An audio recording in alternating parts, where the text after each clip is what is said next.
Hello and welcome to Talkin' Baseball. It's the Friday recap episode. Some big series with some divisional standings on the line. Some good baseball. Let's talk about it.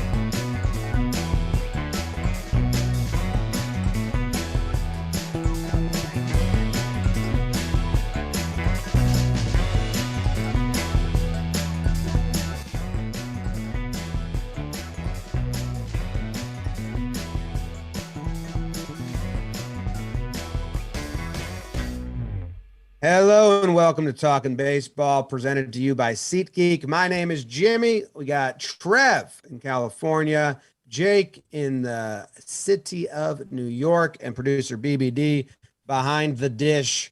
Friday recap episode. Some good baseball. I have the NL.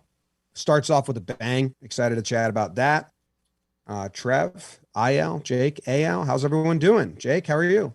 James, Trevor, BBD. I mean, the good thing is we're talking about this past week series, not the weekend series, so I'm not going to talk about Judge walking off the Astros at all, even though I was at that game with Joe's McFly. The Yankees are electric. They can't be stopped. But we're not talking about that. We're not talking about that 3-0. What is you doing, Presley, baby? Trev's friend.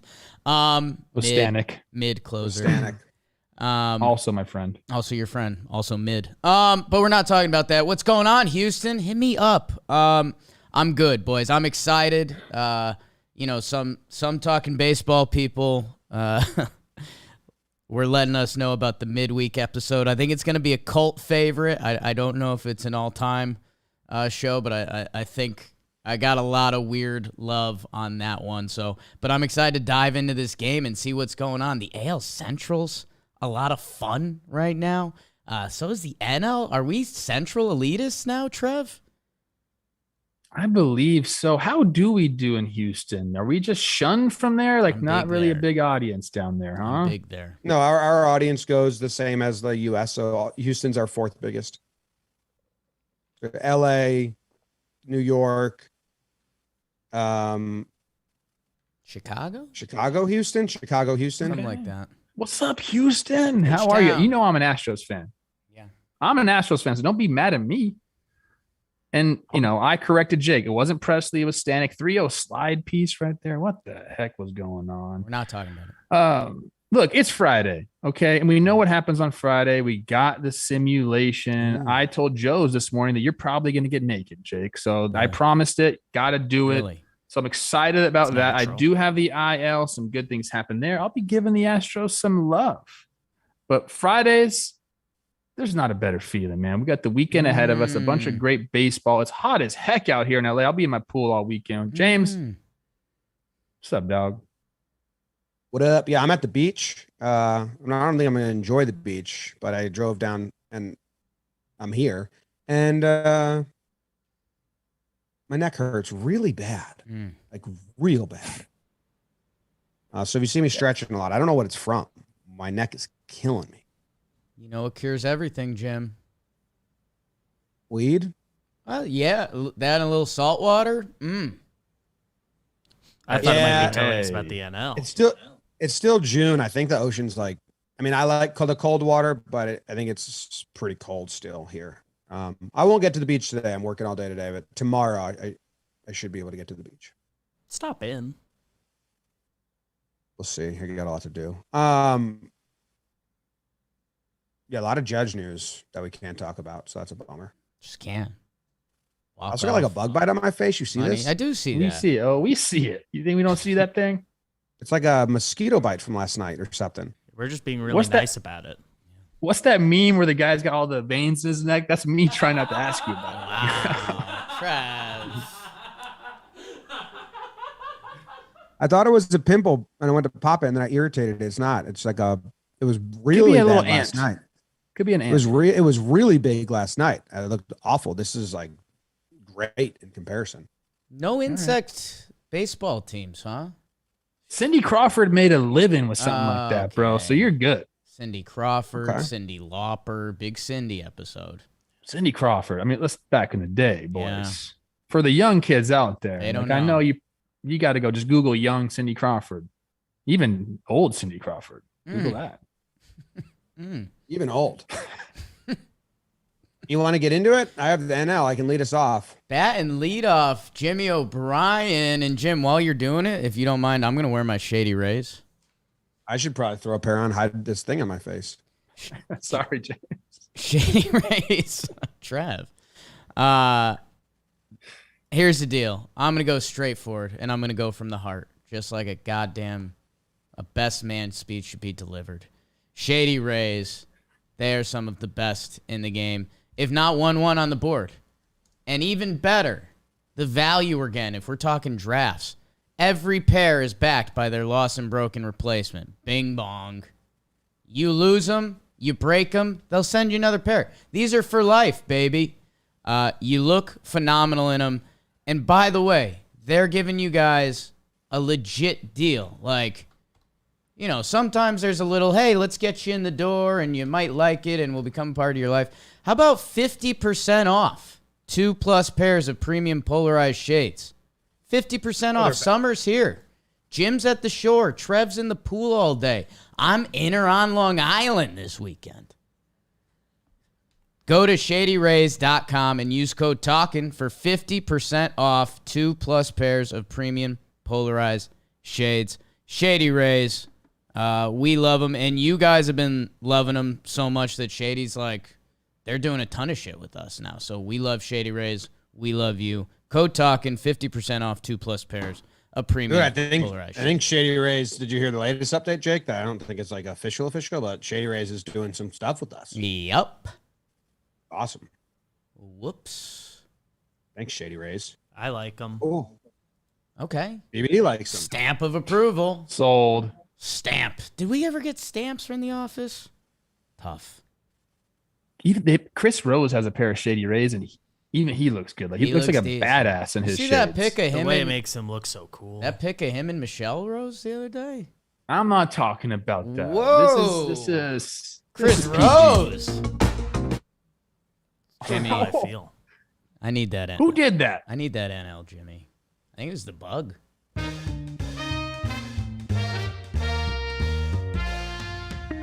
The Giants went to Atlanta and played 4 against the Braves. The Braves won 3 of them. The Giants have lost a lot of walk-off games and close games lately.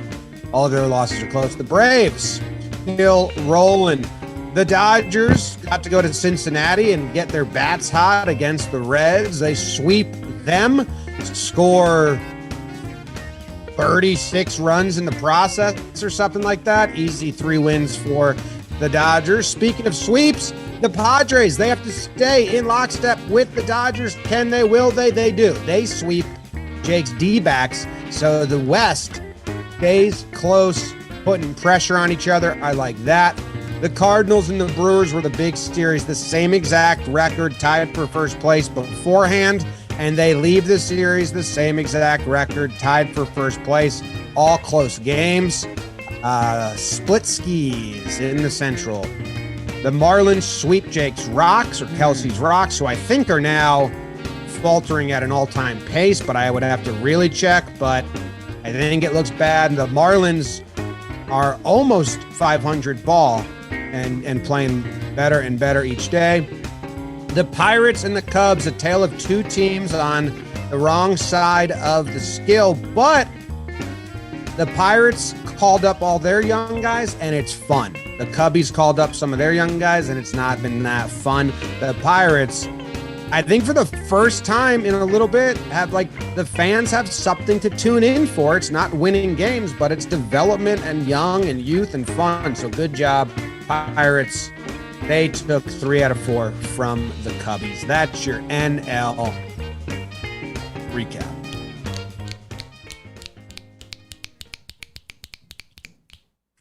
Very nice, James. Give me some standings, Timbuktu. Thank you. Yeah, like I said, in the Central, they stay the same, which is really cool. I got some more stats on those 2 teams. They were both 38 and 30. Now they're both 40 and 32. So the Central stays tied, a 2-team race.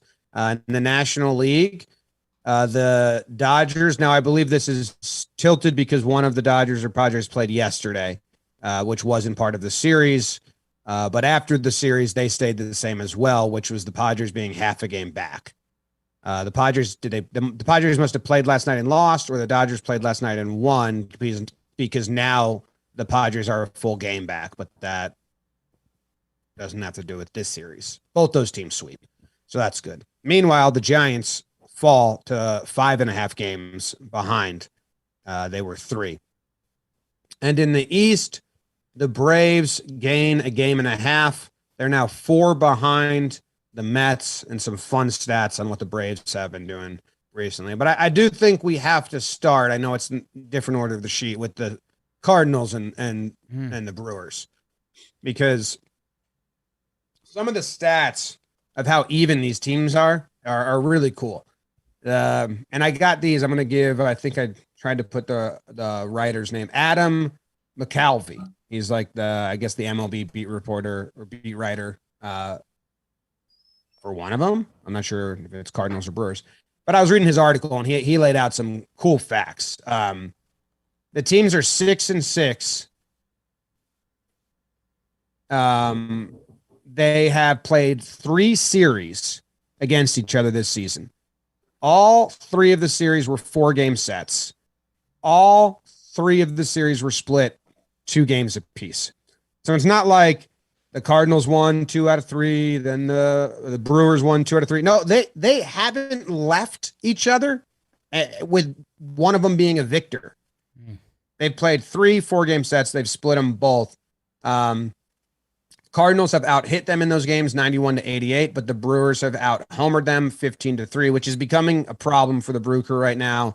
Not great with runners in scoring position, and they rely on the home run ball a lot.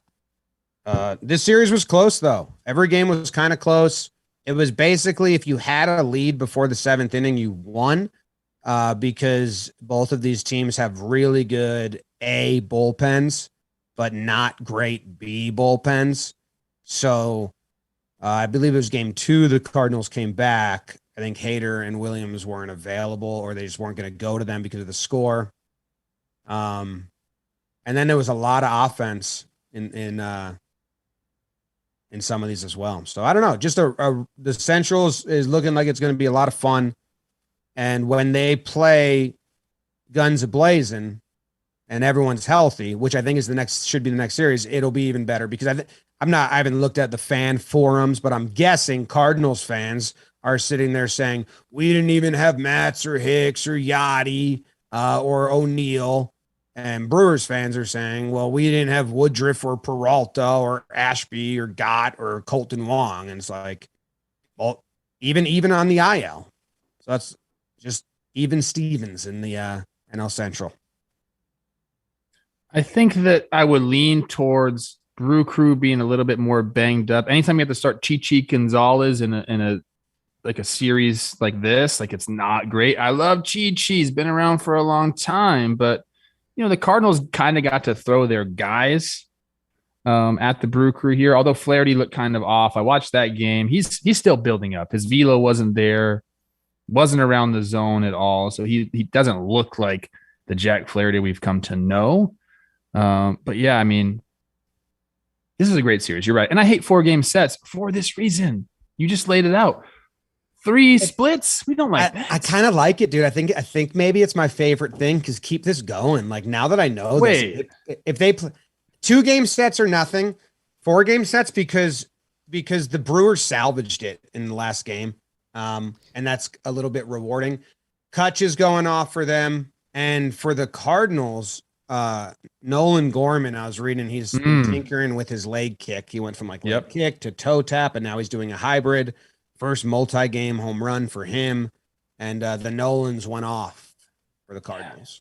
That's such a common theme for young hitters when you come up. Minor leagues, they're the minor leagues, dude. You can have a big old leg kick because every once in a while you're going to find a guy with stuff. But a lot of the times it's a tick or 2 or 3 or 4 below the major league level. You get up to the show, you got that big leg kick, and your timing's off, and you get exposed with that thing. People know how to expose it. So you see him go back to the toe tap. Shohei Ohtani went through this. Get the toe tap. And then once you get that down and you start to feel comfortable, okay, now let's let's bring back the leg lift a little bit because you're going to get a little bit more power. It's a very common theme. I love watching Nolan Gorman. I think that he is. I talked about with Joe's yesterday on Baseball Today. Like for him to come up, I think he's 22 years old, and just be plopped right in the middle infield at second base and be able to hit like in at a time where the Cardinals are, in first place fighting against the Brewers. Like this is intense stuff for a young guy to be able to handle. And he's looked good. Couple inside Really baseball tidbits. Trev, I think it was you, Kotak, and a couple other baseball players. I think it was my swings after going to the Savannah Bananas. Everyone thought it was hideous, but everyone commented on the toe tap, the show toe tap. That's very important in MLB circles. Every baseball guy literally lit up and go, ooh, show toe tap, even though it's the worst swing they've ever seen. Toe taps aren't show. It's very hard to have a show toe tap. Toe taps, tie show, if you will. You're talking to it. Nolan Gorman has been saved in my phone for a while as my fiance Jess is one of her best friends because we were planning a surprise thing for Jess a couple years ago, and I didn't want her text coming up as Jess's friend's name. So the name Nolan Gorman has been in my phone for a while now, feeling redeemed with how well he's playing. And like Jim said, with a 4-game set in the regular season, you don't need that 5th decider game because then one team is hanging their head. It's kind of like two gladiators linking up and there's a mutual handshake at the end. Like, we will do this again. We will battle another day. And thank you to Garrett Cole for joining the show.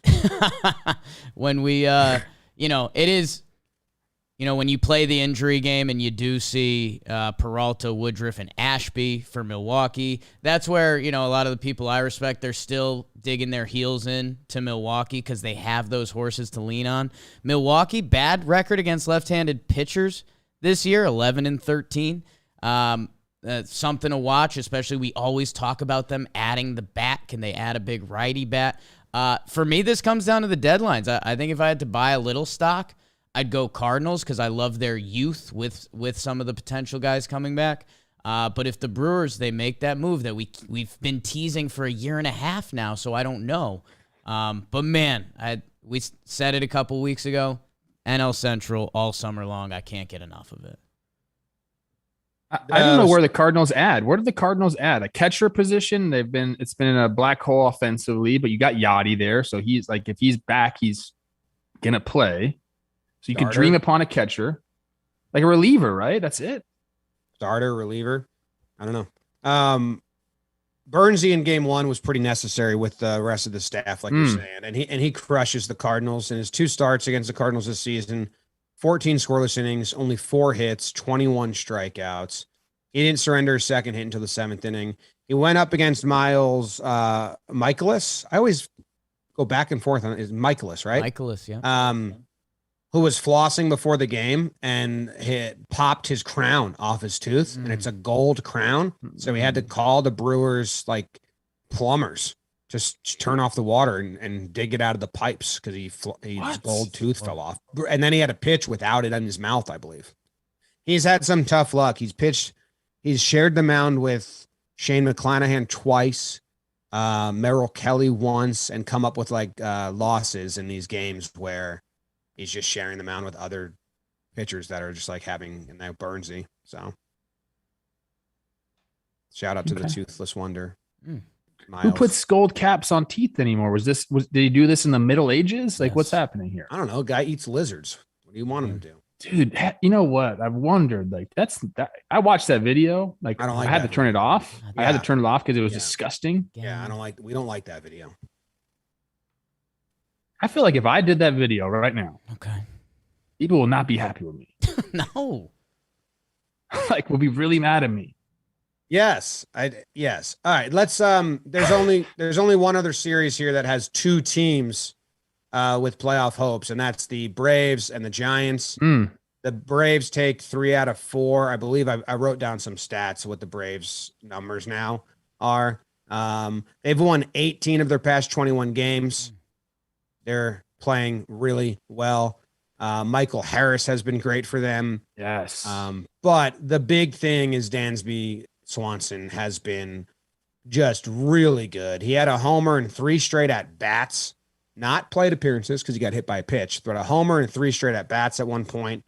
His first career leadoff homer in this series. He had a bad game up until a certain point, and then he hit the walk-off for them. Snitker had really nice things to say. Snitker said that Swanson's the strongest mental player he's ever been around. He just wants to win. Cool endorsement.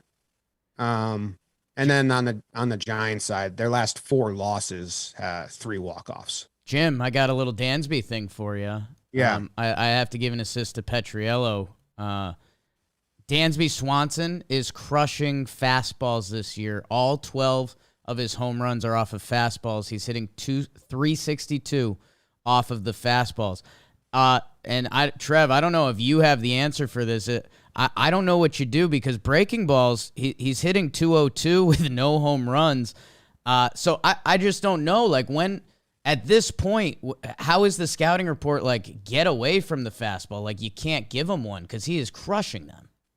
Is he not chasing, I guess? Yeah, not every pitcher can throw, Right. 4 off-speed pitches for strikes. Usually your best control is with your fastball. And, it's just, I would venture out to say he's probably not getting just like a bunch of fastballs, but when he is getting them, he's hitting them. I bet you his pitch mix to him is probably lent off speed, probably over a career norm. But when you get in the zone, he's probably just working better counts, getting into more like fastball counts, if you will, if there is such a fucking thing anymore, you pitchers.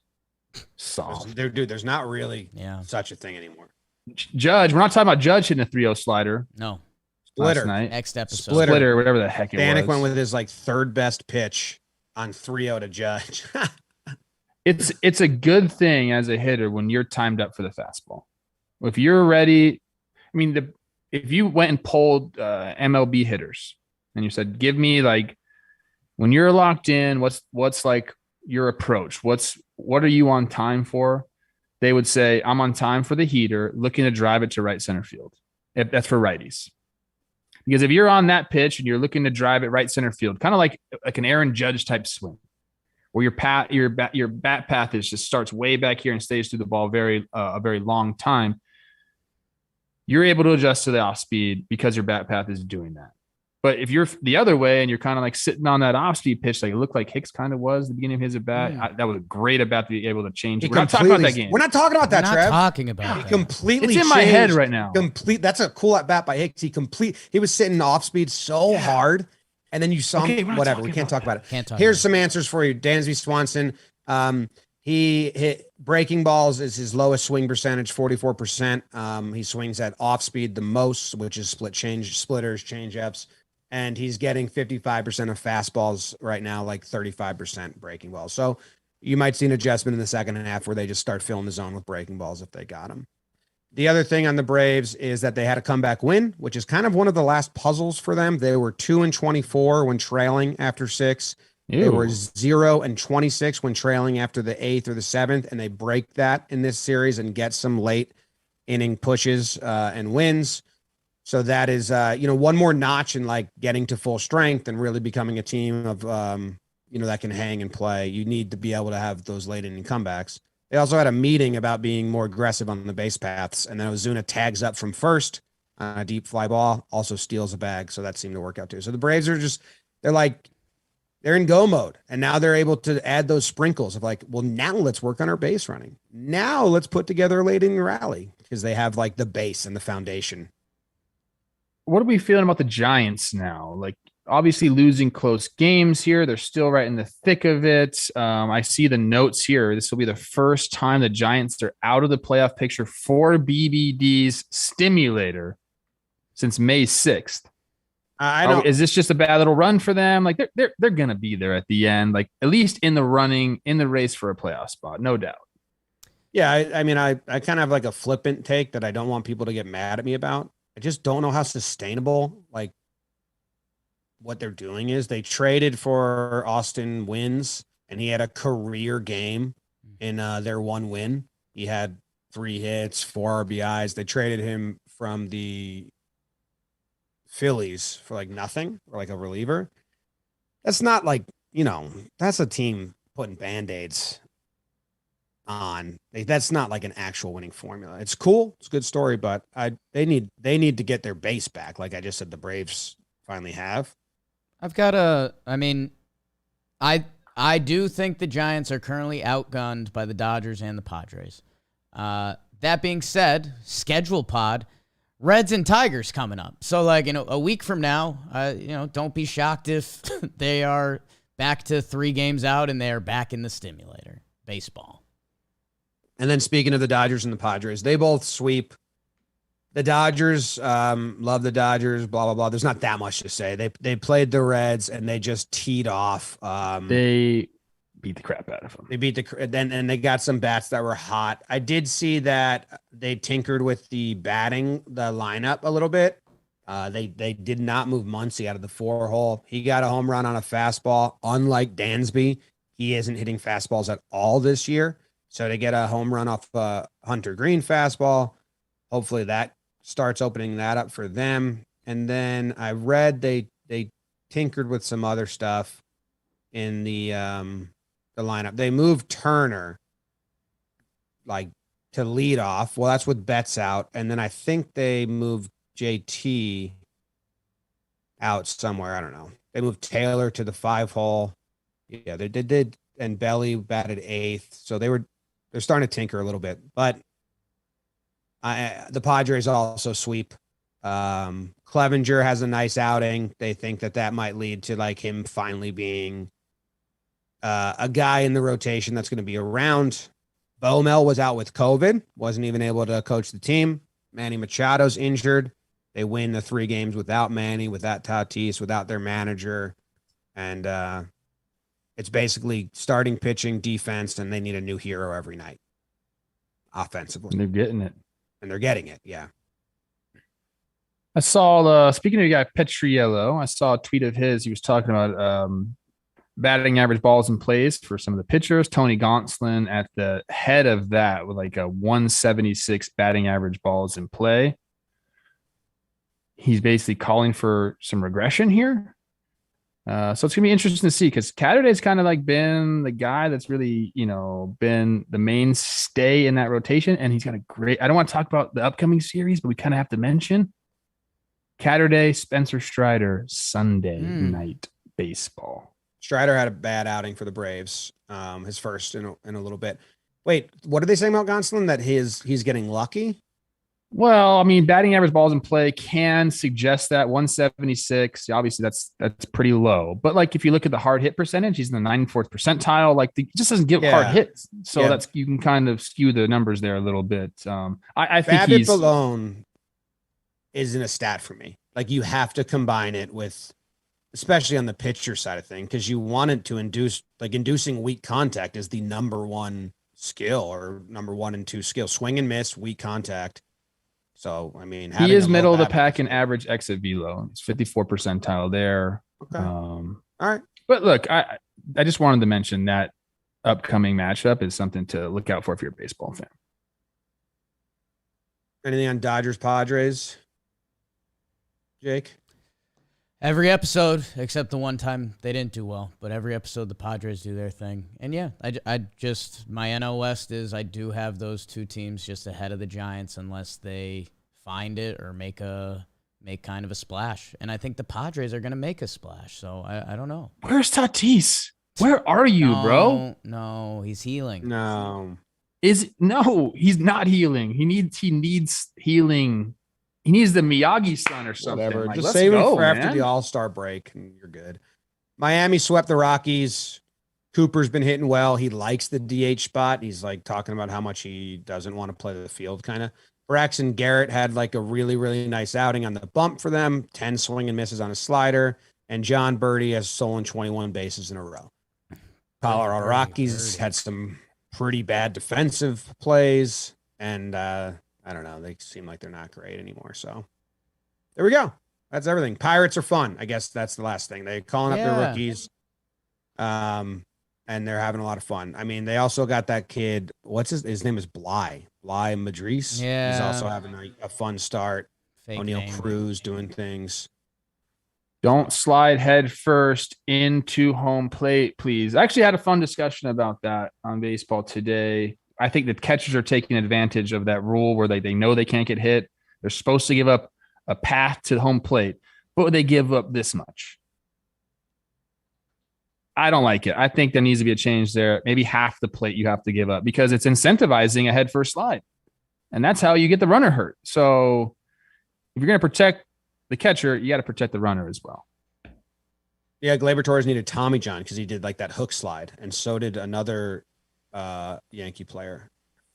I hate repeating myself on this show, but if you are a runner coming around third base and you just see a little sliver of plate, like you can't control your foot the way you can control your hand. So like you might miss the freaking plate if you go in feet first. Whereas, it just looks like, hey man, if I go way to the outside and reach my hand out, I can hit that little part of the plate. But when you do that, you're exposing your shoulder, your elbow, everything, your fingers to the catcher's shin guard and his legs, which we all know catchers got them legs. They're all thick. Back there. Yeah. Pirates fans, congrats. Some fun stuff going on. All right. Want to go to the AL? Let's get it. Let's get it.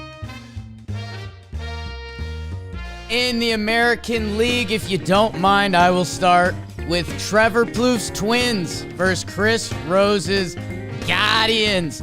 The Guardians take 2 out of 3. They win their 7th consecutive series, people. The baby Guardians, 7 straight series. Incredible for them. Twins, they actually salvaged getting swept on the final game. A Nick Gordon solo homer filling in for Buck Daddy. That was the only run. Guardians loaded the bases in the 7th. Nada.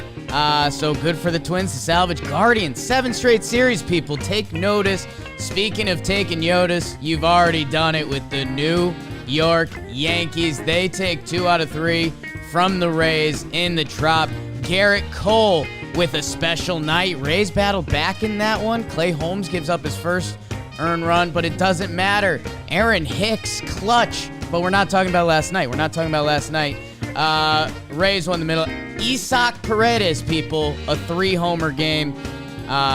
Yankees still continue to dominate. The Chicago White Sox, they took 2 out of 3 from the baby Jays, who had to salvage it on the last day themselves. White Sox hit the whole series. My goodness, can that start to get them going? I don't know. AL Central, we'll see. George Springer sat the last game. The Boston Red Sox, I love that dirty water. They sweep the Tigers, who they stink, but the Red Sox, they're a half game behind the Jays for second in the East, people. After their horrific start, the Sox are doing it. Rob Refsnyder's contributing. Ooh. I love it. Trev's guy, also Trevor's story. And then the Mariners sweep the Athletics. Okay, Mariners, I mean... They're dead. Yeah, you're dead. You need a bunch more sweeps to talk about you, and it was the Athletics, with their highlight being Montas had them no hit into the 8th, and they came back and they won that game. So, hey, Mariners, you swept the A's.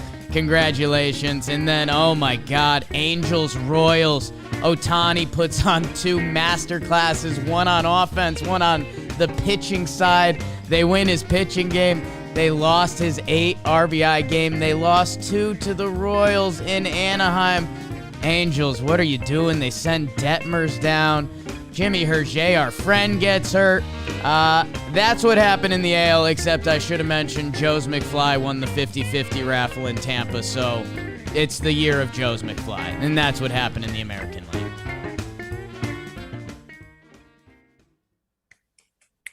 Very nice. Great job. All right, so after these series, these standings, the Yankees added a game to their lead, pushed it to 12. Boston climbed up from the 4th back to 3rd back. Tampa dropped from 3rd to 4th, while Toronto stays in 2nd place. In the Central, the Cleveland Guardians took over 1st place. I think after Thursday night, they're tied now, but after these series, Cleveland had sole possession of 1st place over the Twinkies, and the White Sox, they grabbed half a game back. So, little 3-team action in the Central. And in the what? 3-team action in the Central, babe. We haven't said that in a long time. Yeah. And then in the West, the Astros gained half a game. They're before yesterday, after these series, they were 10 games up on the Rangers, who jumped back into second place over the Angels. Ugh.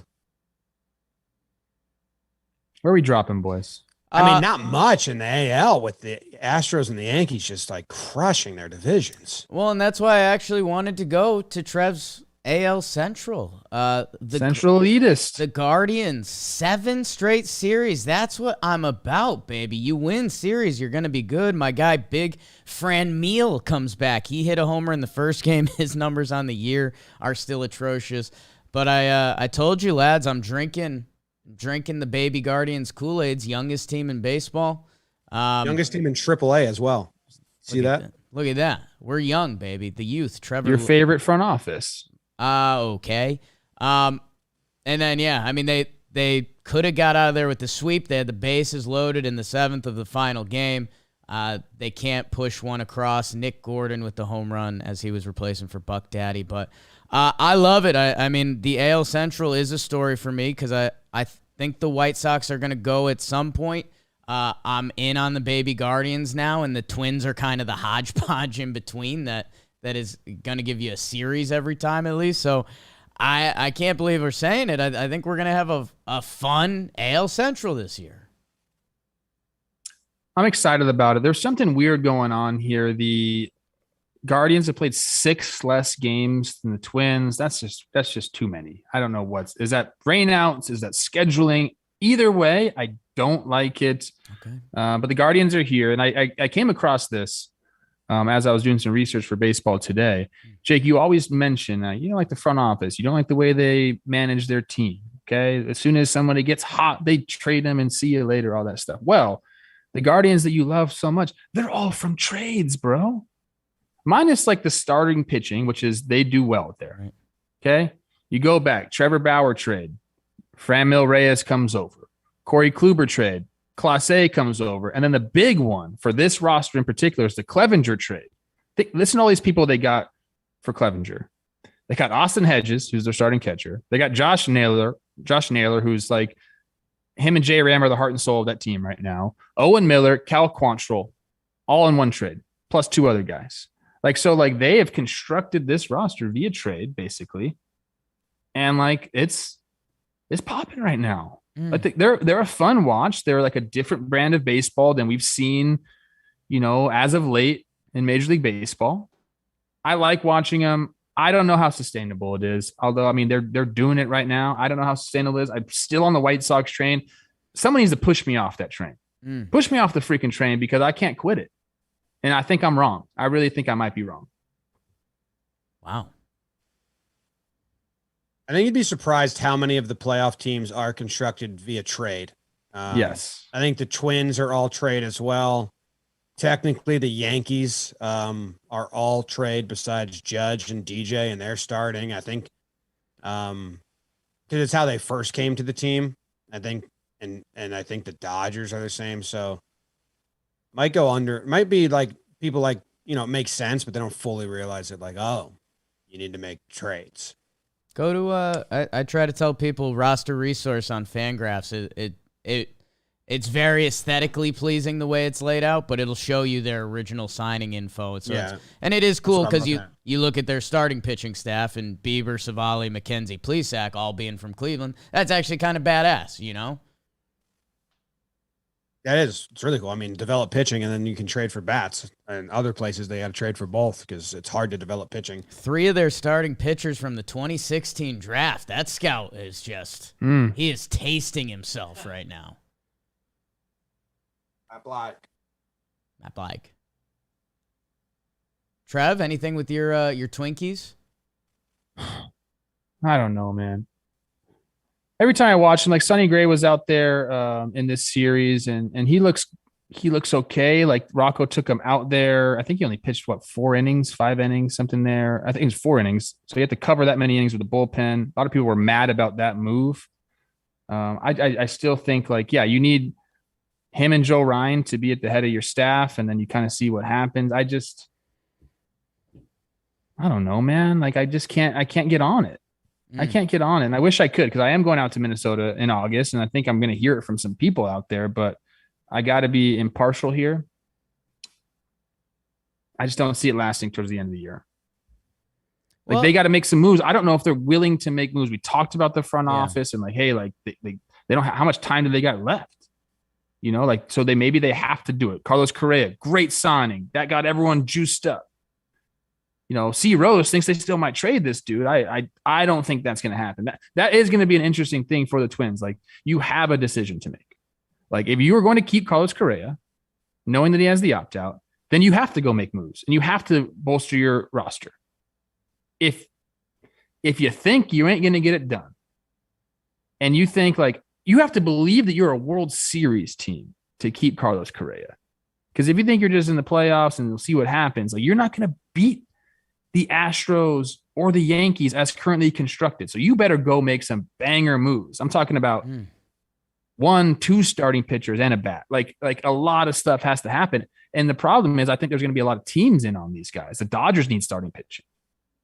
Said that before. Like, they're going to be aggressive in that market. So they got to do something to change my mind. And I think Twins fans are feeling that as well.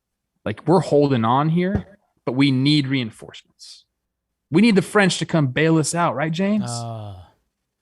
Yes. Need Ben Franklin to go do our dirty work. The Correa had a tough April. May and June, really good numbers. Almost a 400 on base, 956 OPS. So that'll be interesting. And then I'm not, dude, right now, and I reserve the right to change my mind and will change my mind a million times over. But right now, I like the Guardians, and I think that's pretty obvious. They just got first place, but the change in the White Sox has to come soon.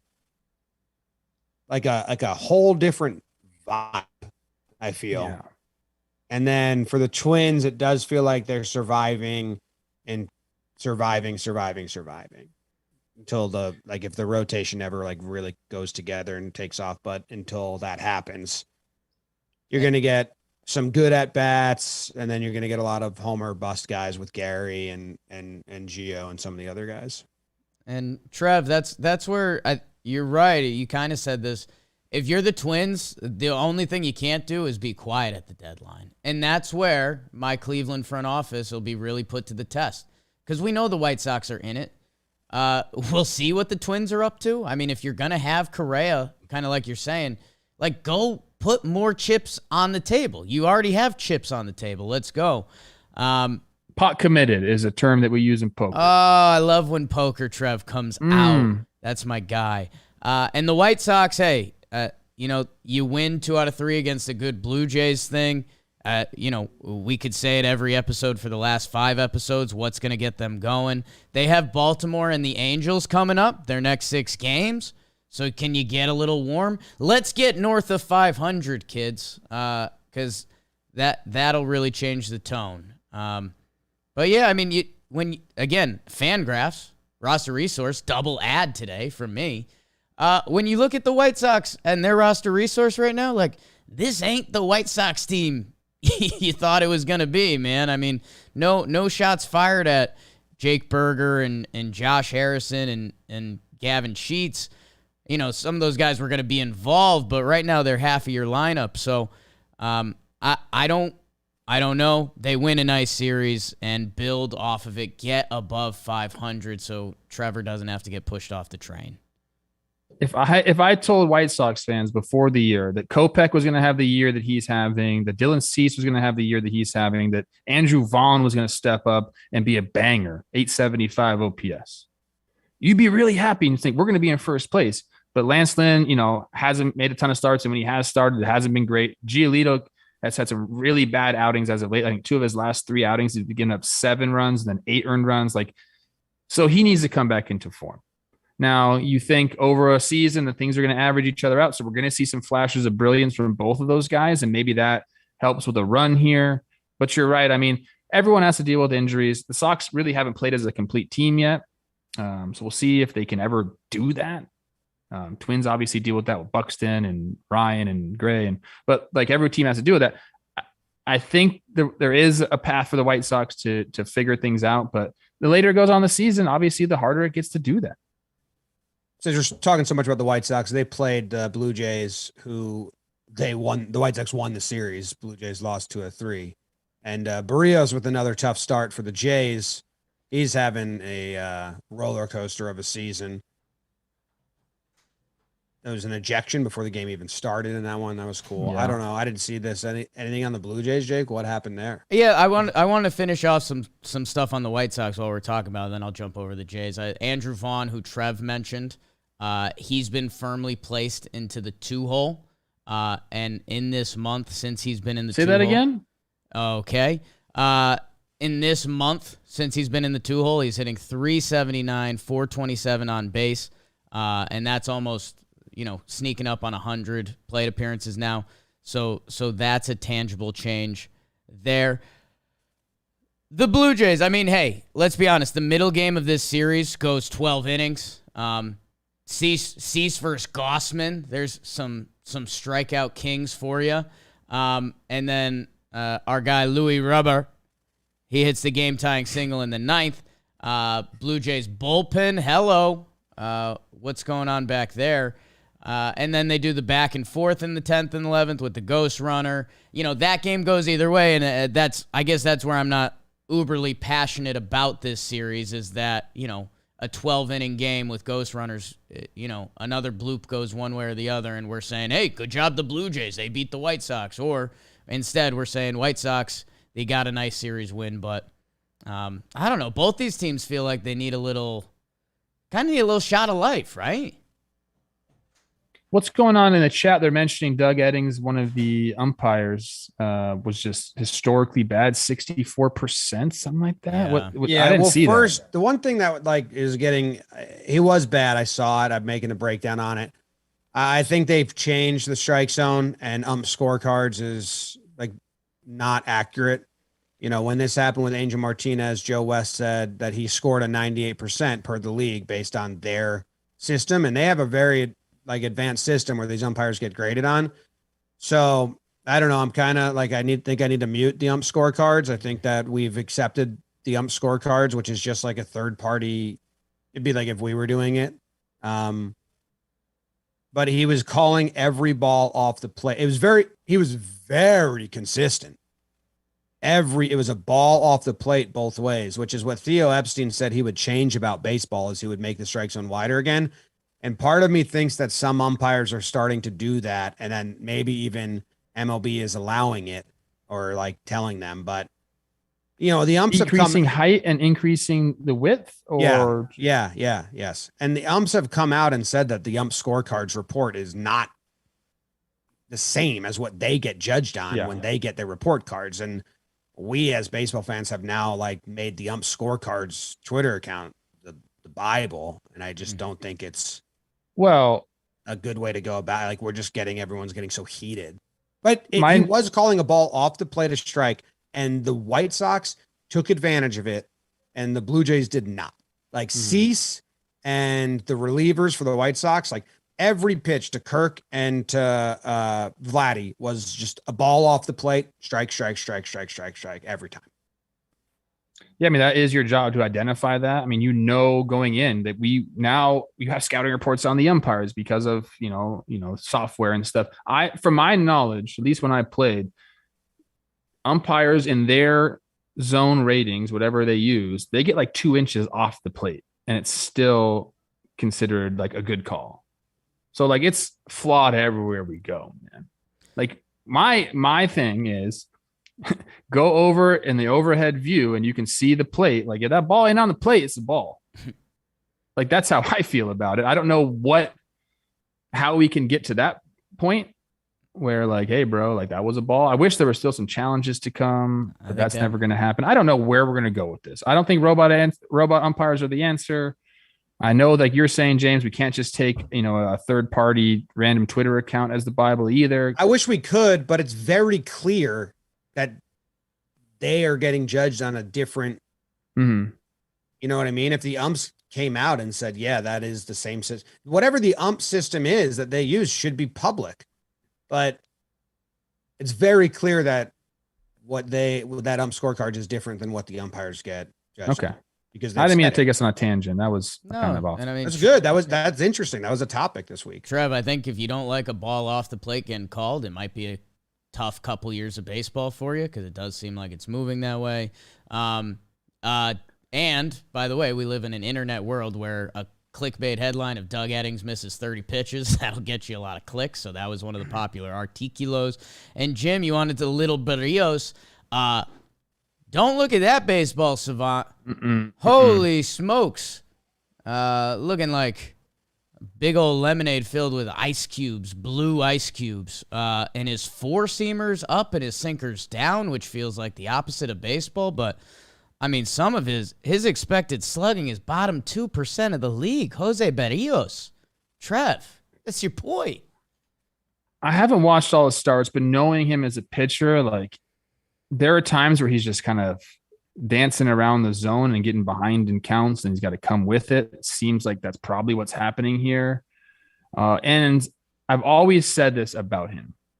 A lot of his pitches look different coming out of his hand.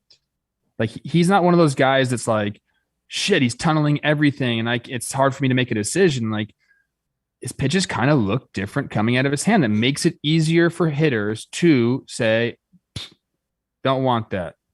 Don't want that. I'm waiting for my pitch. Other guys that are tunneling everything, you don't have that luxury. So I haven't watched all the starts. I've seen the results as we do this show all the time. But man, maybe some Blue Jays fans in the chat could tell me if I'm wrong. It seems like probably that's what's happening. And man, Pete Walker, their pitching coach, we gave him a ton of love. He was a big part of the Robbie Ray story. Hey, time to tap into Barrios, because you just gave him a 7-year extension too. Yes. Let's see. We gotta talk Red Sox before we get. We got a lot left. Killed. Yeah, I mean, there's a couple we can go over quick. I mean, the Red Sox, they sweep the Tigers. The Tigers at this point are out of the season storyline. The Red Sox are back in the season storyline. Their bullpen was good in this one, which, that's not normally the Red Sox calling card. But, man, I don't know, dude. Boston's got the juice. They do. They're a half game back of Toronto. This was a team that, our April conversations were death, doom, and gloom. I think they're about to be the second place team in the AL East. And good for Boston. And hey, we are Yankee fans. I'm excited to start analyzing what Boston is, because they signed Trevor Story this offseason. We're talking about assets and stuff. What are they going to do at the deadline this year? Trev, what just made you make that face? Because I don't like to be this person. Here we go. And I want the Red Sox to be good. I believe I had them in the playoffs preseason. Did you look at the stat that I like? I just look at who all their victories have came against, specifically in June. It's they've been beating up on bad teams. They have a losing record against good teams. But they also turned it on in a lot of ways lately against these bad teams. So I'm not making a judgment on it now, but I am reserving judgment because they have a big stretch coming up. They haven't even played a lot of good teams. So they have a straight even strength of schedule right now, but they are 11-14 against winning teams, 28-17 the other way. I'm ready to be nervous about the Red Sox and a little scared about them because their offense is great. And as a Yankee fan, their pitching can scare me if we see them down the stretch and they're getting better and better and better, even though the Yankees are good this year. But I believe it won't load now. I believe they have a tough stretch coming up, and I'm going to wait until after that to see, because if they falter again, play below 500 in that stretch, I'll just go back to being all right, they're going to be around, but I'm not going to get scared of them. So they have Cleveland, Toronto, the Cubs, then the Rays, the Yankees, Toronto, Cleveland, Milwaukee, Houston. That's a fucking stretch. Yeah. Here's their June for you guys. I had this with Joe's yesterday. Only 3 games against teams with a winning record so far in June. I was against St. Louis, but they played Oakland 6 times, the Angels 4 times, Seattle 3 times, then the St. Louis game or series for 3, Detroit for 2, and a Cincinnati game. So like this, like they should be going on the run that they're on. Like that's they had to do this. If they didn't do this, then we're like they're out. Yes. And the only other side of the argument, I think everything you guys said is true. There are only 5 teams in baseball right now that do have a winning record against 500 or better teams. So, and those are kind of the elite teams in baseball this year: Yankees, Mets, Astros, Dodgers, Padres. So, everything is on a scale a little bit. Red Sox needed to do this, and yeah, they're going to get tested a little more, and we'll see what's going on. I do think you guys know I'm a big team franchise identity guy. I buy into that bullshit. And the Red Sox, their offense has been clicking more. You know, the opposition helps. But Trevor Story also was nothing for a month, and now he's been Trevor Story. So, who was he when he wasn't Trevor Story? Trevor Borey. He was Jake's Story. Jake's Story, my cousin. That is weird that he's a combination of us. Yeah. Yeah. So what side is he now, me or you? That's the question, I guess. Sound off in the comments. Let's do Royals-Angels quick because series-wise, you might hear about Shohei a little bit later. Angels. Golly, man. The Royals, who have been like the worst team in baseball, they come into town. It was a joke. One of my awards, Jared Walsh hit a cycle, and I was saying, the Angels to win a game, basically one of their players has to do something historic. They even got it from Shohei, and they lost. I woke up and I saw that, and I was sick to my stomach. You guys know I used to be a free Mike Trout guy. He signed the extension after being there for a while, and it was big money. I'm happy for you, Mike. Do your thing. I mean, I'm starting to get on a free Shohei thing. I'm starting to get on a Shohei trade value thing because he's got a year and a half left. And what are we doing in L.A.? No, he can be a free agent after this year, I thought. Will you stop it, dude? You're going to give Angels fans heart attacks. Trade Shohei? They can't trade him because they want to re-sign him. But isn't his free agency like in a weird way? I think it's next year. I think it's after next year. Yeah, man. Like all we can say is, and I've said this a million times, go see him play. Go see this dude play. 8 RBIs followed up with a 13K pitching performance. Obviously, it's the first time that's ever been done because everything this guy does is the first time it's ever been done. Yeah. We don't give him enough credit still. I had to defend Mike Trout on Twitter yesterday. That was I woke up. I saw he hit that pimp game tying homer, as cool as it gets, and then I saw they lost. And then like that was just stewing inside of me all day. And then the next update I get is like, and he strikes out his 11th. He strikes out his 12th. And I was like, wait, this guy's on the bump after doing that? This guy's a freak show, man. He's starting to get like, if you watch him, I've been watching some more Shohei lately. If you're starting to watch him, he's getting more and more like confident. And like, I feel like he's so happy go lucky and smiling a lot, but there is, to take a term from Garrett Cole, there's some dog in that dude. There's some dog in Shohei. And I want them to make the playoffs just so I can see the dog come out. I want somebody on the other team to talk shit to Shohei and then see what happens. Talking about a kid who gave up like $100 million just and signed for less money because he wanted to compete against the best. I mean, yeah. Dude, the Angels, I know Rendon's hurt, and I know they had some injuries along the way.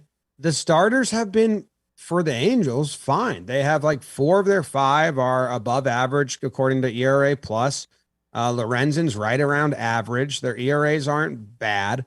Their relievers are all above. It's almost like how the Yankees are rolling right now, and the Yankees fans are all like, they just find a way to win. They can win a game if it's a slugfest, if it's a pitcher's duel, whatever. And the Angels are the opposite. They'll find a way to lose. What a bummer. Rendon really did hurt. But Yeah. you're right. It's losing ways, man. Yeah. Losing ways. Quick. You have 10 seconds each to answer this question. Okay. Is Shohei the MVP right now?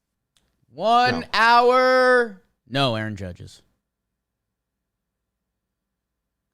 James? No, Aaron Judge is Okay. Shohei is gaining ground. Yeah. I mean, Judge is about going to have like 35 homers before the break. Does he pitch? Thinking about it. You know that question that everybody asks, does he pitch? Yes, Shohei does pitch also. If you take Shohei off the Angels, are they any different? Because he's not really helping them win. It's a lot worse, I think. I think it's a lot worse. I know, but they're not winning. I wish they would redefine MVP as like not just best player, which it is. I understand it is, but I wish it was like which playoff team wouldn't have made it without this guy. That's the way I think true MVP is. And I do think Judge has outplayed him up until this point. Shohei's gained a lot of ground recently. The bats started going, the pitching's going. It was the question that we asked at the beginning of the season, like what is like if Shohei just has like a pedestrian season, but he's playing both sides of the ball, yes.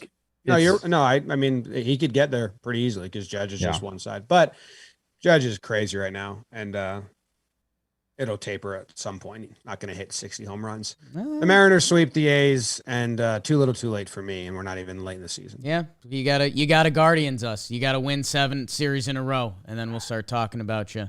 Jim, you will like that all their starting pitchers went 6 innings plus. You always like that. And they survived basically a no-hitter day. Trev?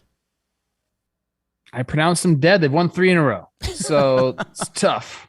Against the A's. Yeah. It was against the A's. I understand that. Like, fighting in death.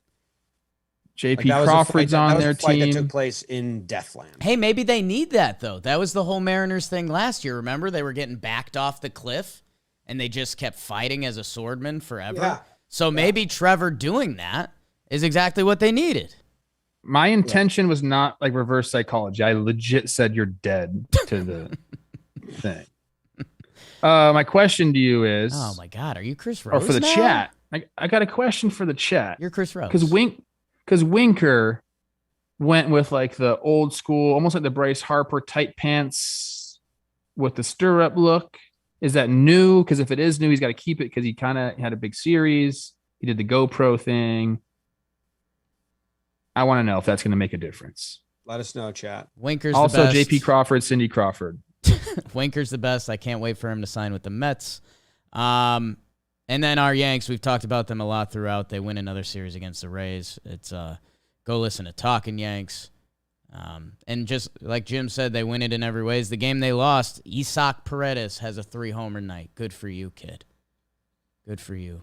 Garrett Cole let the stag out this series. You would have liked that, Trev. Was he the dog guy? I think I was right. He's right? the dog guy. That? Yeah, he said that. Sure. I mean, can you say it in his voice, Jake? Yellow dogs in us. Yeah, if there's a quote that comes out of the Yankees, it's Garrett Cole. If it's a little like, he was on this show earlier talking. Judge hit one over a catwalk, Trev. I don't know if you saw that, dude, but it's unreal. I got Joe's McFly's complete breakdown of the Trop 2 on Baseball Today. If you want to go check that out, go ahead. He's the best. Well, they paid him $15K to say some nice things. Yeah. I said raffle aside. No, give me what you think. I think he could. I said if he was a true Yankee fan, he would have donated that shit right back. Said give it to your players. Yeah. Joe's really likes that $15K. Jimmy, Interleagues. Hit it. My people, the Interleague was very short this week. We got the Mets going into Houston. I was asked, who's the better team here? It's the Astros. No doubt in my mind, until they don't go to the ALCS, they are going to be the team to beat in the big leagues. That's the bottom line. They sweep the Mets 8-2 Astros in game 1. That was Urquidy versus our friend Trevor Williams. And then 5-3 Astros. That was Garcia versus my buddy Cookie Carrasco.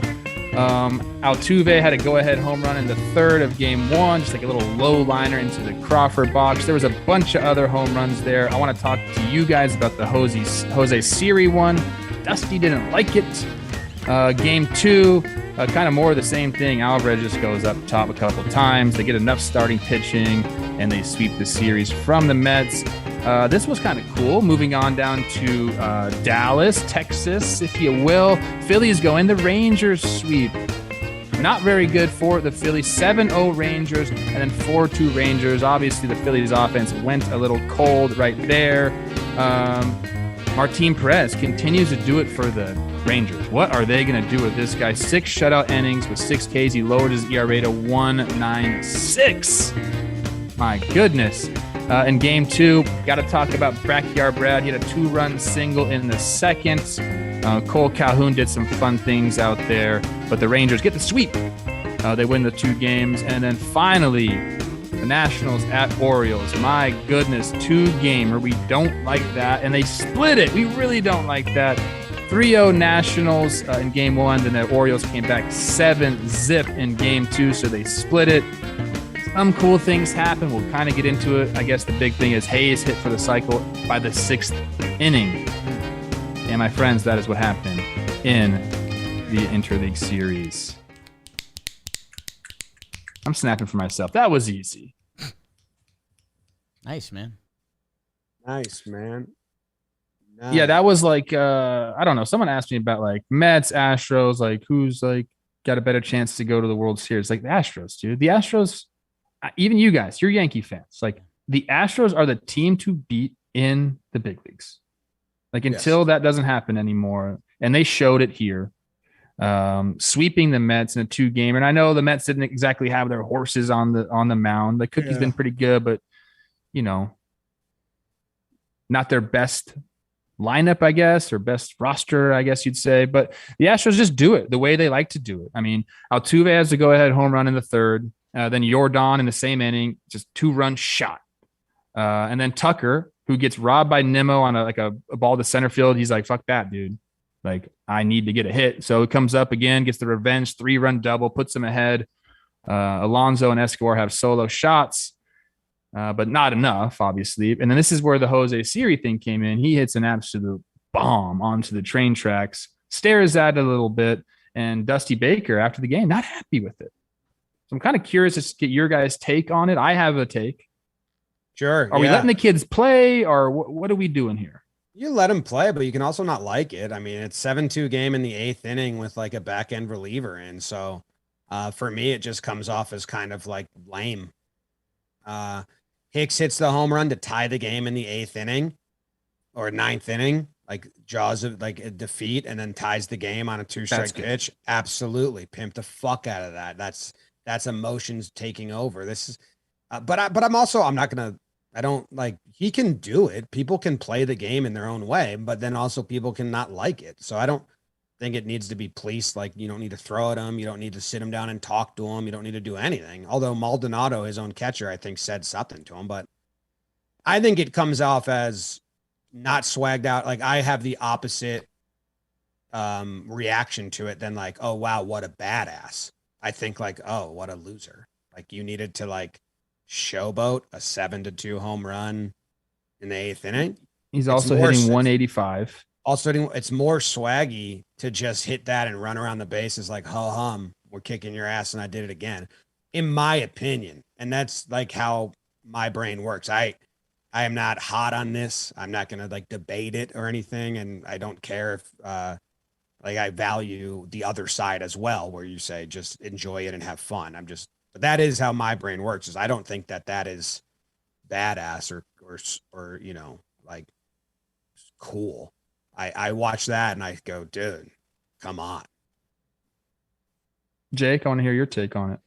I mean, it's not really a good take. It's almost nothing. I mean, it's fine. Like, hey, you pimp a dinger, cool. But you know, part of me low key loves Dusty being like, hey man, you're you ain't done a lot. Like, you know, If there's any time for the camp counselor to keep the kids in check, like this is it. You're not going to do that to Altuve or anyone. And guess what? Altuve's not going to pimp a home run late in the game that doesn't matter like that. So it's kind of nothing for me. I think it's more of a. I'll let Mad Dog get that one. The only thing I think about is they already have a target on their back. So like, don't give other teams another reason to like want to hit you. And I said this earlier today, like he's not going to like, if the pitcher takes exception to that, or the other team takes exception to that, whether you think that's right or wrong, like Jose Siri's not the one that's going to get hit, dude. It's going to be Altuve or Bregman or Alvarez. And now like, as soon as you're putting your teammates in danger, I'm out on it, bro. I'm like out on it. It's fair. I just like when if he turned to the dugout and like, yelled at his teammates, pointed at each other and pimped it. Yeah. That's a team, I don't know. It's just like feel. It's just for you. We need feel in these situations. And that's a I don't want to thing. get lumped in with Mad Dog. I'm not mad about You're nothing this. near Mad Dog. Yeah. I'm saying Mad Dog. I was saying Mad Dog would Mad Dog would love this as a good 8-minute segment to fodder on. And I like I'm that just Dusty curious, says 'cause that. I don't think Dusty needs to be lumped into like, I was Team Dusty. I know, Yeah. but people aren't like they're so black and white. It's like you can Right. like have some feel and have different opinions, different things. So Range. I think Mad Dog loves me. I'm pretty sure. Game 2, I mean, Astros score 4 in the first. Brantley with a double. Bregman 2-run homer. Another Alvarez homer, which it looked like it was off the end of his bat. So I wrote that in the notes. Like this dude just hit one to right center, change up off the end of his bat. But apparently it was over 113 miles an hour. So He's a he freak. did not. I mean, Cookie Carrasco, one of the worst starts to a game. Didn't he go walk, double, homer? Yeah, 2 1/3 innings pitched for him, 5 earned runs. Alvarez, like this is why people like lump him and say he's one of the best hitters. Obviously, the numbers are there, but same guy, Carrasco, is like, all right, change him down the way, homer to right center. Well, he went down and got that one. Let me try to tie him up inside. So he goes heater in, and Alvarez just turns on it. Like there's no holes there with this guy. Mets scored 2 in the 6th to make it a game, but that's kind of like all they get. And the Astros sweep. We They're fucking good. Probably should have talked about Jordan more on the end of last episode. I mean, if you're building a franchise, might as well plop that dude in the middle of your lineup for the next decade. And yeah, if you're the Mets, I do think you shrug. It's an interleague 2 gamer. You threw Williams and Carrasco. If this is DeGrom and Scherzer, maybe you hang your head, but it's not. So I think that's kind of interleague 2 gamers will never really be taken seriously. This year, I guess next year it might be better, but that's a fun series, but it didn't end up being fun for the Mets. Yeah, but like Jake said, I don't think there's much stock put into the results on the Mets side. Just based on through. Moving on, Phillies, kind of a what is you doing, baby? Although the Rangers have been playing better, but Phillies have to like go, and they kind of aren't. They get swept. Game 1, Martin Perez, we do not know what's going to happen with this guy. Like Texas has a really tough decision on their hands with him. Do they trade him at peak value, which is definitely where he's at right now? Or do they say, hey, this looks sustainable for the next few years. Let's try to lock him up to a team-friendly deal. 6 Ks over 6 shutout innings, a 196, dude. I think it's second in the AL. Like, I don't know what to do with this guy. I mean, Gibby had a good start too, 6 1/3. He was shutting him out until he gave a couple homers there. I believe it was Lowe and my guy Jonah Heim with a wall scraper in the 5th. I think the big story here in this game is just Martin Perez, dude. Where are you guys at with that? Trev, I loved what you said a couple episodes ago. If you find the extension number, why not? This guy's an MLB lefty that's done it for a while. I just don't know what the number is.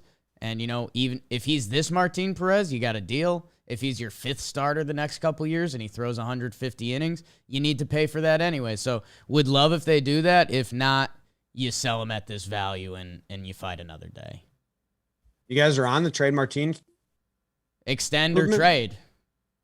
It's what you think of your team as a Rangers franchise. There's no way they thought they were going to like compete and like do anything this year.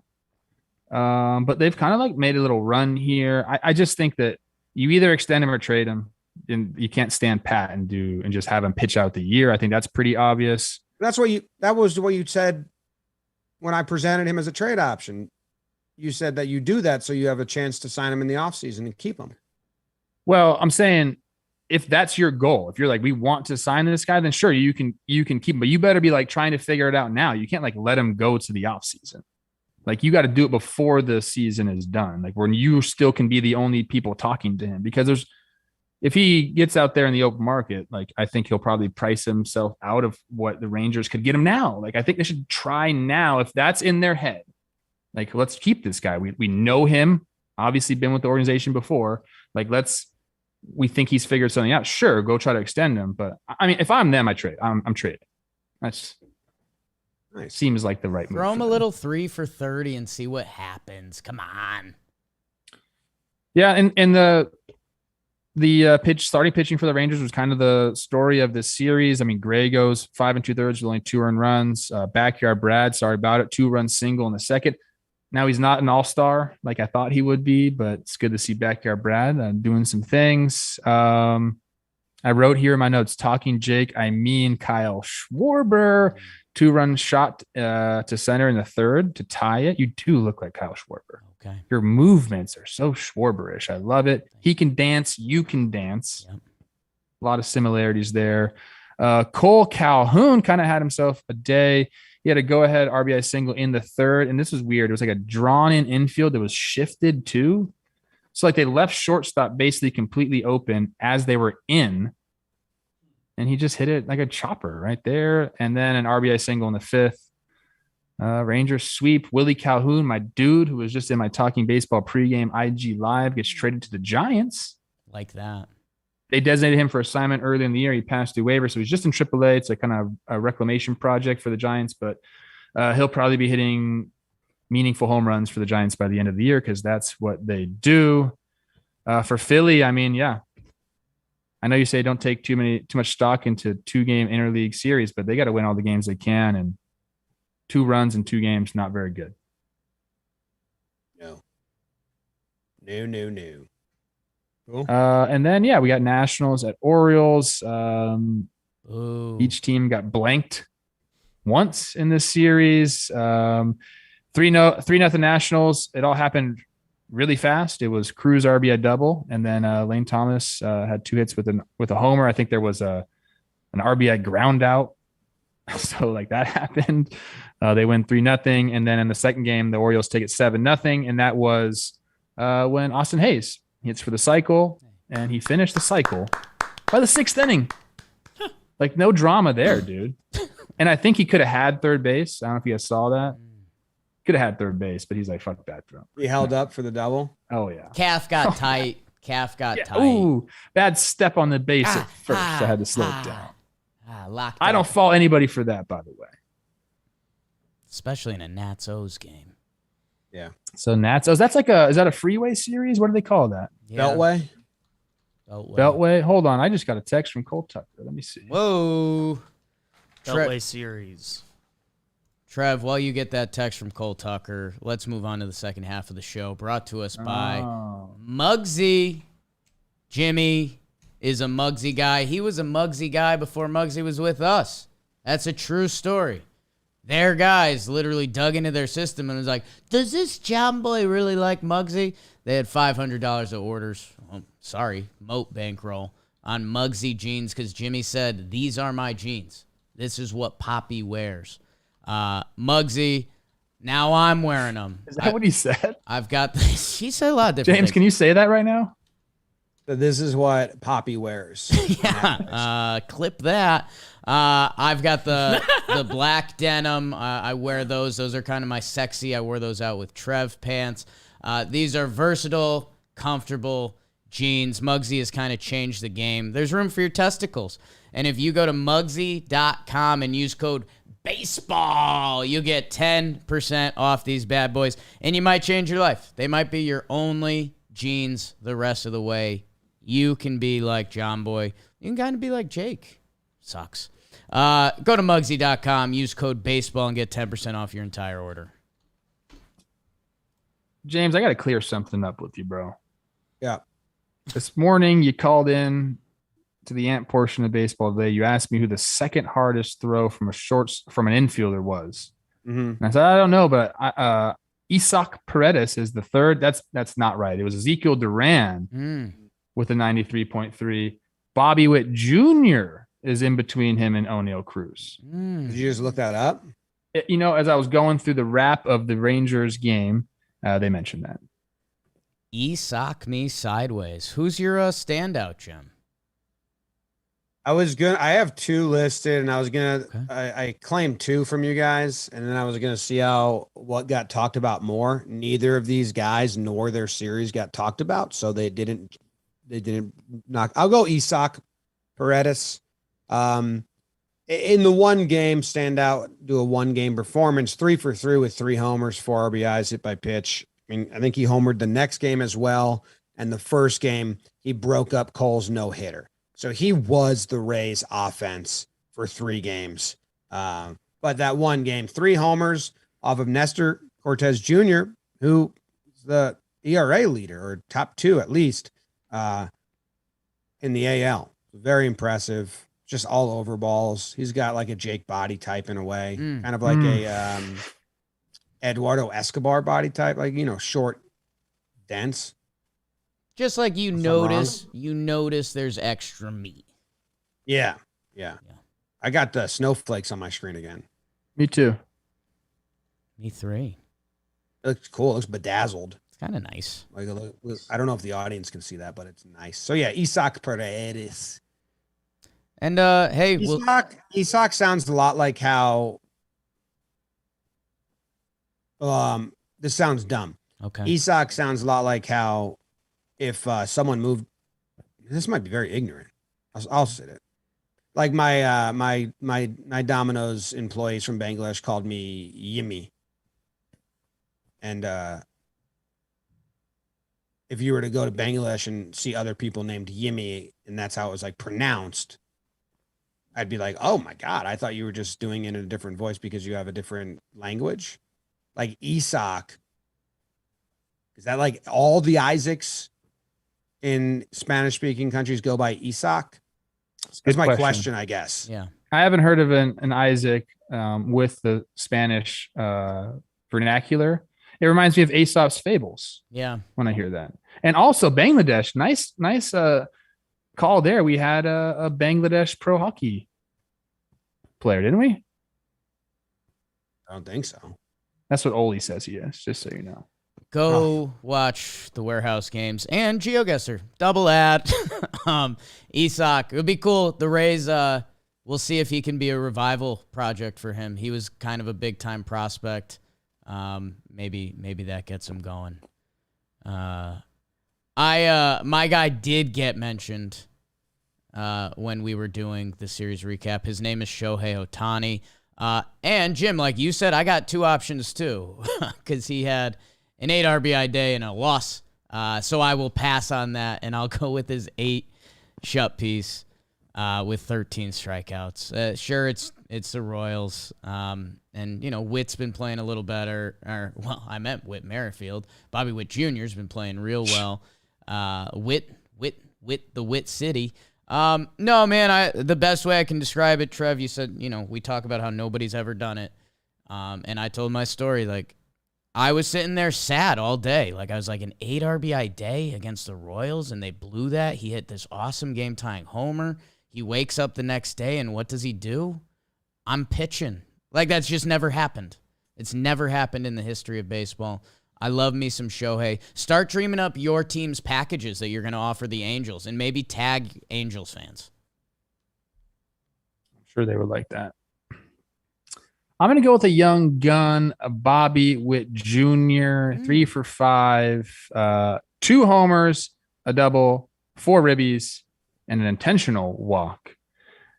Of all the young guys that we have in our game right now, we're talking Julio Rodriguez, we're talking Jeremy Pena, we're talking Bobby Witt Jr., Nolan Gorman.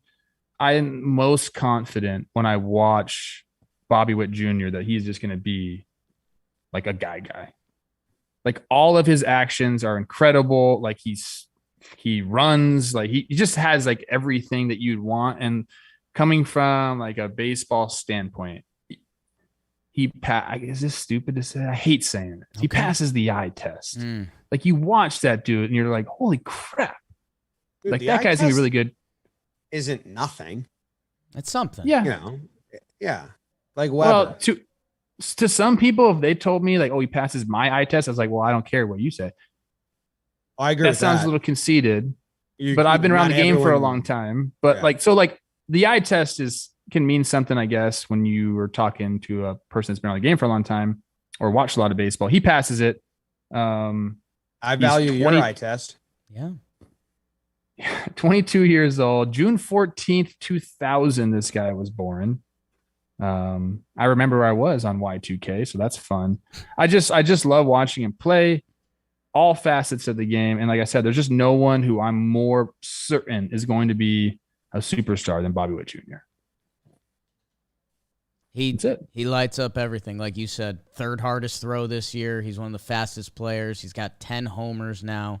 After his bad 2-week start to the season, he's 800 OPS since then. He's a stud. No, and someone just said, can tell I don't watch Julio Rodriguez is another one of those guys. Like you could say the exact same thing about him. Yeah.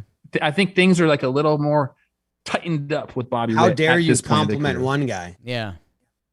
And not compliment every guy. Tough. Wow. Mariners fans sound off in the comments. Mariners fans not happy. Bobby Witt Jr. is a great prospect. Oh, so you hate Julio Rodriguez? I'm a Mariners fan that gets mad at everything said on this podcast. Easy, Ironhide. Should we go to Slump Watch? See oh, God, get me out of here. Let's do it. Slump Watch. Jimbo. I got good news for you. Andrew Benintendi is going to get claps. He goes 4 for 13 with 2 RBIs and 2 walks. Get yourself traded, Benny. Good job. You're off Slump Watch. Let's go, kid. Acuna Jr., the Braves win 3 out of 4. He goes 3 for 13. He has a homer. He has 2 RBIs. I need more. You want him off? I mean, he hit a homer. I don't know. 4-game set. Yeah. Only 3 hits. I mean, we're just in a tricky thing. He's got back-to-back 3 for 13s, which aren't like Slump Watch bad, but they're not Ronald Acuna Jr. good. So I get it. Yeah, 231 OBP over the course of 7 games or something like that. I don't know.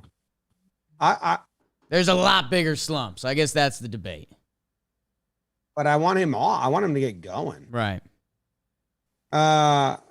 Santiago Espinal, 1 for 13 with the RBI and 2 walks and 2 Ks. That does nothing. JD Martinez, 1 for 10, 2 RBIs, a walk and a K. Stays. Brian Reynolds. Hey. Getting rejuvenated by the youth around him. 6 for 13 with a homer, a triple, 2 RBIs, 2 walks, 1 intentional, 462 average, 500 on base. He gets claps.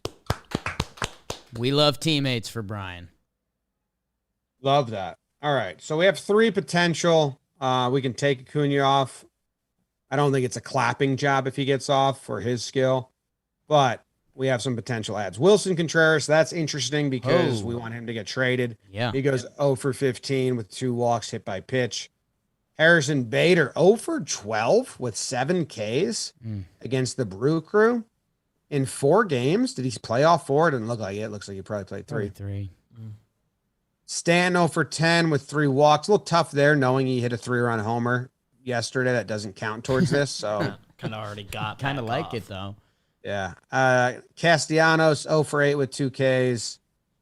And Santiago Espinal again, even though he's already on. Double Espinal.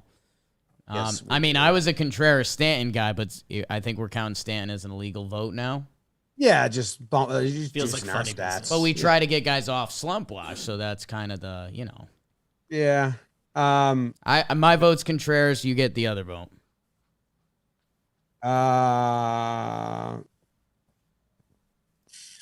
Castellanos. I mean, Bader's a guy that's going to play for his defense. I want Castellanos. Also been on our shows before.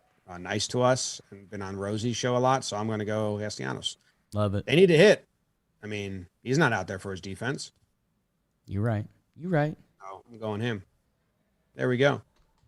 Next up is Dirt nasties on Fuego. That means I'm on fire, baby. Like Waco. Isaac Paredes, 5 for 11, 4 homers, 5 RBIs, a hit by pitch, broke up the no-hitter.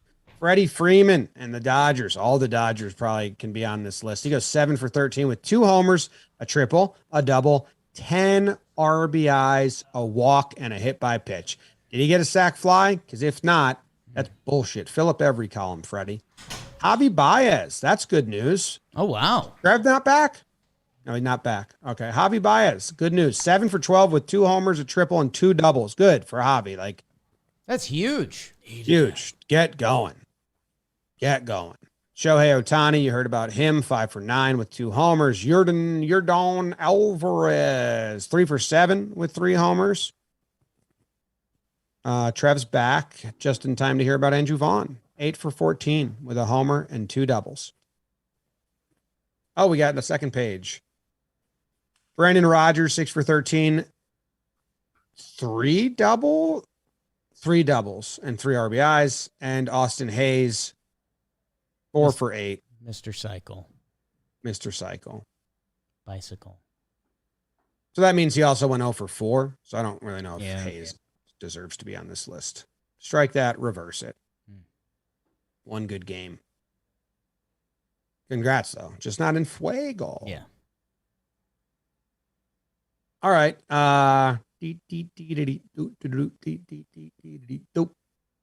Award. Nice. I'll go first. Sir. I'm going to say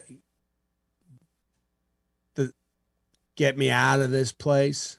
I'll do the Mister, unless I'm stealing someone's. We might have the same guy, but I got awards lined up. I don't think so, because you would have been giving out my other standout. Yep. Well, that seems like you stole my guy first then. You got it. That's why I said take it, baby. I'm not trying to steal. Okay. The Meester Award. We were talking about Adam Sandler movies recently. Yeah. And Happy Gilmore. I think we voted as the best straight up comedy. Crazy Lady in the old nursing home. A lot of the young kids don't know a lot of the younger Sandler movies, so we that's that so would funny. Be the one. They only know his bad movies. Yeah. Which are like intentionally bad. Anyway, Mister, get me out of this place. Lady. It's Montes, man. He was on a dead team, playing against a dead team. He had a bad start, and he wants to get traded, man, because they can keep him, trade him in the offseason, trade him next year's deadline. He doesn't need to get out of there. And he's like, yeah, I got to up my price so the A's get blown away and I get out of this place. I'm sick of having cats as fans. 8 innings pitched, 0 earned runs, 8 Ks, 2 hits, had a no-hitter going. Get him out of that place. I think he's gone. You don't think he's gone this year? Should have been gone 4 months ago.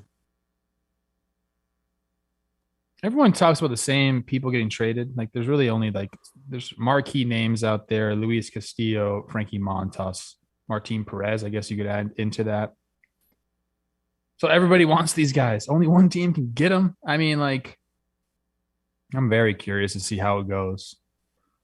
I keep saying this. People are probably sick of me saying this, but the Dodgers entering the fold for starting pitching was not something we saw coming, and not the other teams that knew they were going to have to make a move. Probably it's just not good. It's not good for them. Get Scherzer again. Jake, you next? I'll go next. Want me to go? I'll go next. Great award, Jim. Go watch some young Adam Sandler people. What's a young Adam? What's an old Adam Sandler movie? Happy Gilmore. It's his second ever movie. Or third, people don't know that one? Yeah, they didn't know that one. Trev, they got only some knew kids. We're old, Trev. They only knew from Grown Ups on, which is there's not many winners there at all. I wonder if they would even find it sense. funny. They might not even find it funny. That was No, I think I Billy Madison doesn't stand up. It's really 8-year-old humor. I watched that recently. I was like, I laughed for nostalgia reasons. Happy Gilmore's funny. Mr. Shooter McGavin's good. Yeah. Big Daddy's funny. Mr. Deeds is funny. Those are I think those test the time. Glitter's back. I like it. Fellas, I'm going out with the Players Only Meeting Award.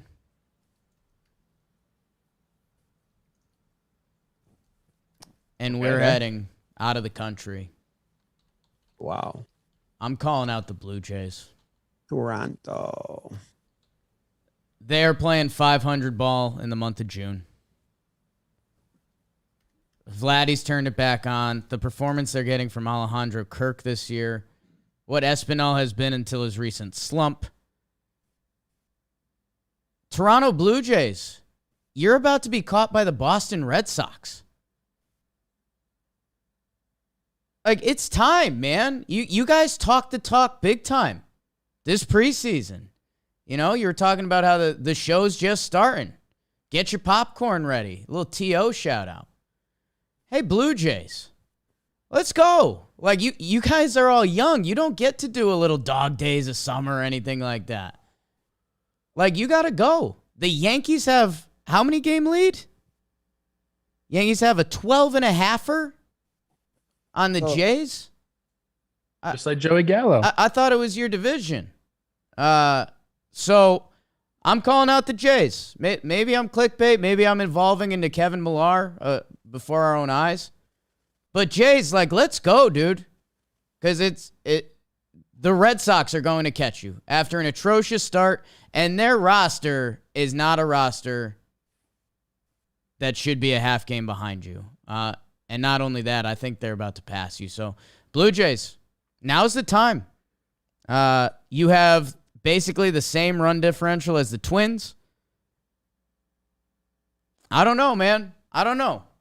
Those I will say, the Twins. I mean, they are the third best team in the American League. So, and the two teams ahead of them are like having incredible seasons. So, a little tough of a call out, I think, for the Blue Jays, but they're 10-10 in their last 20, 4-6 in their last 10. So it's like they still lead the league in strength of schedule. They haven't got to a soft spot yet. They do have a lot of energy, and the fans did talk a lot, but they're third best team in the American League. Not for long. Alek Manoah's going to come chokeslam you or something, bro. Good. Maybe that's what they need, dude. Nah, he's too nice. I like that guy a lot, dude. Like, I want the Jays to go. I'm the Joker in the middle of the street telling Batman to hit me. Like, come on, Blue Jays. 12.5? Let's go. Does Boba Shett have a girlfriend? I'm doing this for the Yankees, Jim. Like, I don't want the Yankees to be last year's White Sox where they didn't get challenged by their division all year. Like, let's fucking go. They are getting, slow it down, bro. They are getting challenged. The Rays, the Blue Jays, and the Red Sox are all top tier teams in the American League. Mid. You need to relax, bro. Let's move on to my award before you say anything else, because this could be like, what is it? Episode 505. Like, everyone's gonna be referencing this at the end of the season when the Yankees are still fighting for something. You guys are misconstrued. That's what I want. Go, Jays. Okay. You have an award? Trev, you're up. I do. I do have an award. What did I call it? Oh, yeah. It's Pour That Bottom Shelf Baby. Now, this is one of my favorite times of the year. This is when the minor leaguers get to celebrate a first half championship, baby. They punched their ticket to the playoffs. On my IG yesterday, I see Bobby Miller, my guy from the Dodgers, chain popped, chest out, popping champagne. I'm like, what is that? Is that Vouv? Is that Dom Pete? No, that's Cooks. That's the bottom shelf, and that is life in the minor leagues. I also saw our good friend Dookie doing the same thing. Everyone's got the phone out, IG live, popping chains, getting crazy because they're celebrating a championship. And it's just funny to see. They don't have a champagne bottle for everyone. It's like 1 per 4 players. So everyone gets a little spray. Pass it over here, a little spray. But I'll say this. Go check those celebrations out because they are fun. If you're a minor leaguer and you win something, you better celebrate. That's the funnest part of baseball, dude. I got to do it one freaking time in the big leagues. And that's when the real shit comes out. That's a lot of fun. But celebrate as much as you can. I love this. I had celebrated quite a few times in the minor leagues, and it is pretty bottom shelf, if you will, but you make it what you can make it. A lot of times you're going to be going in the shower to get everyone wet because you don't have enough liquid to do it the right way. A lot of things go on. I was very excited when I saw that. Dookie was like rapping, you know how cool he is and how like I want to kind of be him a little bit. So it just got me fired up, and I just started to think about celebrating in the minor leagues. And, you know, I guess it teaches winning, man. Like you do that in the minor leagues and it makes you want to do it at the big league level. It is the funnest part of baseball, bar none, is champagne showers, like, you know, cheap beer, whatever you got, and just going wild. And you know, today's rosters, go look at those teams that clinched in the minor leagues and look at the lineups they're going to run out today. A lot of those big name players, the prospects, ain't going to be in those lineups today because they're afraid of a little dehydration from the boys. Dude, I love post-celebration lineups. The Yankees haven't been good enough because they've just been getting like the wild card. But when you win the division in September, have the party, and then you get the post-celebration lineup and no one gives a flying fuck. That is a great regular season day. And you watch the game because your team just won the division. You're so invested that you're like, yeah, I'll watch all the B players. I'm excited to watch them. What a day. I can't wait. What would the big leagues be like if there was a first half champion that pushed their ticket into the postseason? Like, it would be a completely different league if that was the case, dude. They did it in 1984 during the strike season. Wow. I love that. It's fun, man. Yeah. The Yankees used to, I hope they bring this back if they win early. They used to have the manager for the day. Like, you know, David Cohn would be the manager for the day. He would do all the pitching changes and someone else would be the third base coach. And it was just like, you know, let the players coach day. Fun. A lot of bad hangovers with that cheap champagne. A lot of bad hangovers. That's it. That's my award. Good stuff. Who's the best friend of the week? It's Dansby Swanson, 7 for 17, 3 homers, a double, 4 RBIs. Got hit by a pitch, too. He's tied for the league lead in best friends of the week, his third of the year. Tied with Happen Hoskins. Saw some people saying, what about Dansby? I think I saw him on best friend of the week. Yes. So and is it Walker or Dansby that cares the least about being the best friend of the week? Walker Buehler. Dansby Walker. Once Dansby finds out, he's gonna care. Okay. Like if you told Dansby, he's pleasantly surprised to find out. He'd be like, nice. He's like, I should. Yeah, I should rack those up. That Walker just slaps you in the face and says, "Shut up." Walker doesn't respond. Yeah, that's true. Left on. He like doesn't even bother being confused. And he makes us want him more. Let that be a lesson to you guys. Just ignore the people. Best friend of all. Won't get one for a little bit. Fuck, I want Walker Buehler to like us. I really do. Thing is, I think he liked us more than he likes most people. Maybe. Maybe. Who knows? Stimulate it. Let's do it. Are we ready? We got some. Dude, if anything, doing the simulation has taught me I don't like the new playoff structure that much yet. The Guardians and the Twins will play in the wild card game. I think they should make a rule that you can't have individual wild card games. But the Guardians and the Twins, that's the Twins are the 6 seed, Guardians are the 3 seed. BBD, what does the simulation say? Who's winning that? Cleveland. Wow, go Guardians, go. The young kids do it. The Blue Jays and the Red Sox, another in-division wild card game. Red Sox being the 5 seed, Blue Jays being the 4 seed. Who wins that one? Boston. The Red Sox. Oh, Blue Jays are dead. Jake said Jake killed the Blue Jays. Let's go over the National League. In the wild card, the Cardinals would be the 6 seed, and they'd be playing the 3 seed division winner, Brewers. Cardinals. Okay. And then in the other wild card game, it'd be the Padres and the Braves. Our first and only wild card matchup that isn't 2 teams in the same division. Braves. The Braves roll over the Fathers, and then the Braves in the National League DS would be taking on the Mets, the 1 seed sitting and waiting. How does that go? Braves way. Oh, no. The Cardinals and the Dodgers are the other divisional series. Dodgers.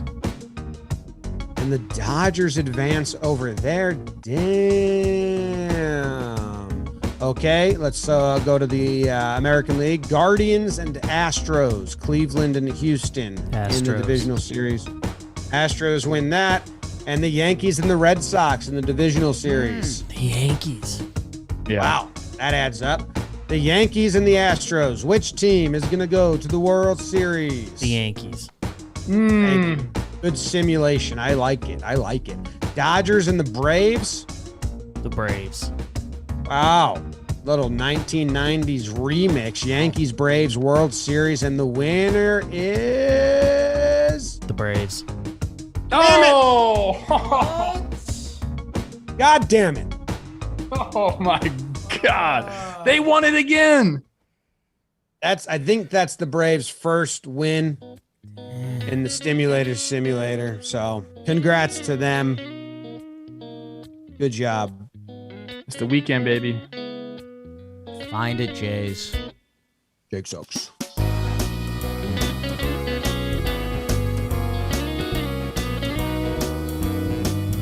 Go Braves.